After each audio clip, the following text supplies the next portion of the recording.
President Donald Trump, still not used to saying that. Last night, he flew 8,000 miles for his first state visit to India. Now, Trump's in India partly to negotiate a trade deal and partly to get his copy of the Kama Sutra signed. Yeah, Trump and Melania use that book all the time. You might be wondering, how would a country full of brown people react to a visit from Donald Trump? Well, it turns out from the moment Trump arrived, it was love at first sight. President Trump just arrived this morning for a two-day visit. The president received what's being called a king's welcome, orchestrated by the Indian Prime Minister. The president headed a massive rally packed with more than 100,000 people. A Make America Great Again rally, India style. They even blasted Macho Man before the president took the stage, and when he did, a show of affection for India's Prime Minister. Namaste, Trump! The president is overwhelmingly popular here in India, where his pro-business, tough-on-terror image is widely admired. I happen to like Prime Minister Modi a lot. He says between the stadium and the airport, we'll have about 7 million people, so it's going to be very exciting. 7 million people came out to see Trump go from the airport to the stadium? That's impressive. Although, to be fair, it's also India. There's 7 million people between any two locations. Yeah, I mean, the line at Indian Starbucks is 7 million people. There are Indian brides right now who are like, no, daddy, I just want a small wedding, no more than 7 million people. It's like, okay, Anushka, first cousins only. But it is true that Donald Trump is very popular in India. Right? Some like him because of his anti-Muslim rhetoric. Some like him because of his business savvy. And all of them like him because his skin looks like tikka masala. And since India is so fond of President Donald Jaipal Trump, they pulled out all the stops for his visits. At India's famous Taj Mahal, workers paint, spruce and polish. Roads are renovated, and nearby, the Yamuna River rises as millions of litres of water are released to cover its foul, polluted smell. Preparations included a hastily built wall that critics say was meant to block the view of a slum, keeping thousands of poor people out of sight. Yeah, India is trying so hard to impress Trump that they're building new roads, cleaning up dams, and even building a wall to hide their slums. And you know Trump's got to love that. He's just like, you see, they built a wall, and I haven't seen a single Mexican. It works, folks.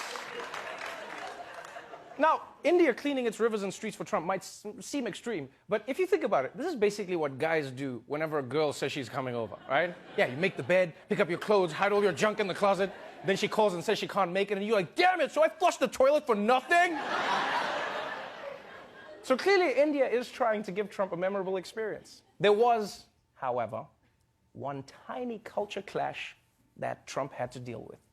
Donald Trump is in India this morning, but he could be forced to go without his favourite meals of burgers and steaks. India's Prime Minister, Narendra Modi, a devout vegetarian, plans not to serve any meat to the president during his visit.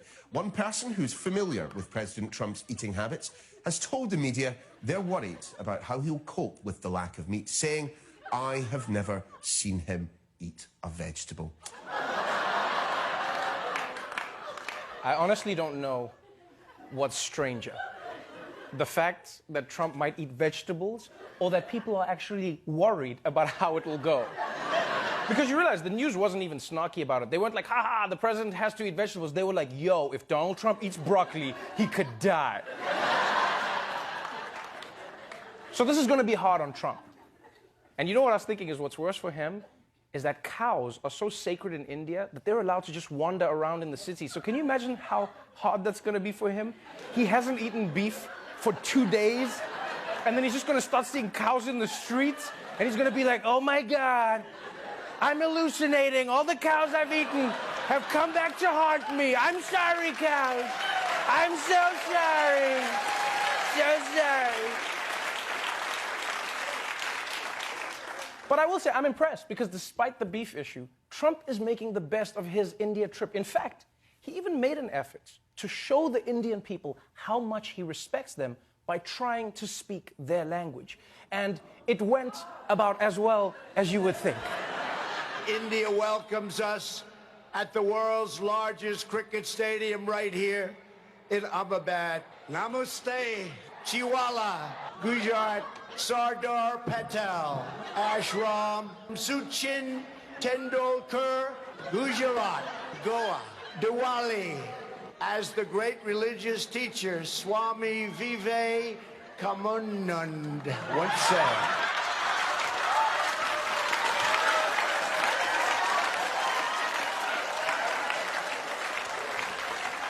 Oh, man.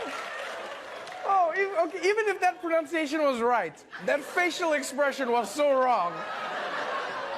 That looked like the most exercise he's gotten in decades. It's like, come on. All right, that's my steps for the day. I'm done. Oh, man. Now, this was really interesting. After Trump butchered half the Hindi dictionary, Indian Twitter lost their minds, right? People were coming on like, dude, it's not namuste, it's namaste. Who messes up namaste? It says namuste. But to those Indians, I say, please, don't be mad, right? Trump may not be able to pronounce Hindi words, but he can't pronounce English words either, so he's an equal opportunity offender. And besides, think about it. It would have been way scarier if Trump had come out all fluent in Hindi. Can you imagine if he just came out and he's like, "Kaise tumhare dil? Main tumse pyar, aapka baal bahut sundar hai. Kuch hote aaye, bigly." It would have been weird. So, that was day one of President Trump's trip to India. And you know what? I'm proud of the president. I'm really proud of him for teaching us a valuable lesson. And that is no matter how old you are, you can still go to new places, make new friends, and have new mind-blowing experiences like eating a carrot for the first time. And to that I say, namaste.